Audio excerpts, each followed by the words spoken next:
ইরানে চলমান সংঘাত বন্ধে যে কোনো ধরনের সমঝোতা প্রত্যাখ্যান করে হামলা অব্যাহত রাখার ঘোষণা দিয়েছেন যুক্তরাষ্ট্রের প্রেসিডেন্ট ডোনাল্ড ট্রাম্প। একই সঙ্গে ইরানের সম্ভাব্য সব নেতাকে হত্যার হুমকিও দেন তিনি।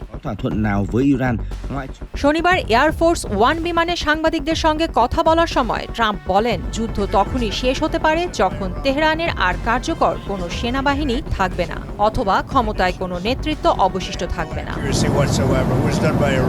এদিকে সংঘাত শুরুর এক সপ্তাহ পার হলেও লড়াইয়ের তীব্রতা কমেনি।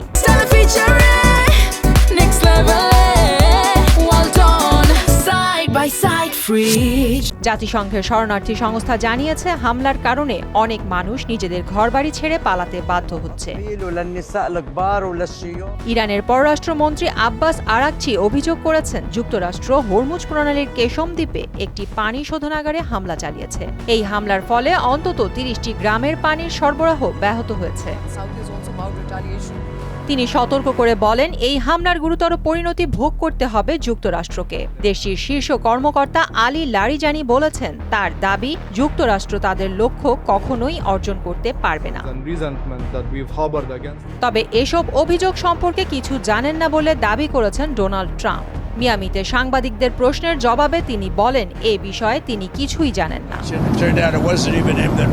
ট্রাম্প আরও বলেন, ইরানের স্কুলে হামলার সঙ্গে যুক্তরাষ্ট্র জড়িত নয়। এ ঘটনার জন্য খোদ ইরান দায়ী। এ প্রসঙ্গে যুক্তরাষ্ট্রের প্রতিরক্ষা মন্ত্রী পিটে হেগসেথ কিছুটা সতর্ক সুরে বলেন, সরকার এখনও হামলার ঘটনাটি তদন্ত করছে। পরিস্থিতি এখনও অত্যন্ত সংবেদনশীল এবং আন্তর্জাতিক সম্প্রদায়ের কার্যকর পদক্ষেপ ছাড়া এ অঞ্চলে শান্তি ফেরানো সহজ হবে না বলে মনে করছেন বিশেষজ্ঞরা। প্রিয়াঙ্কা নিতু, মোহনা সংবাদ।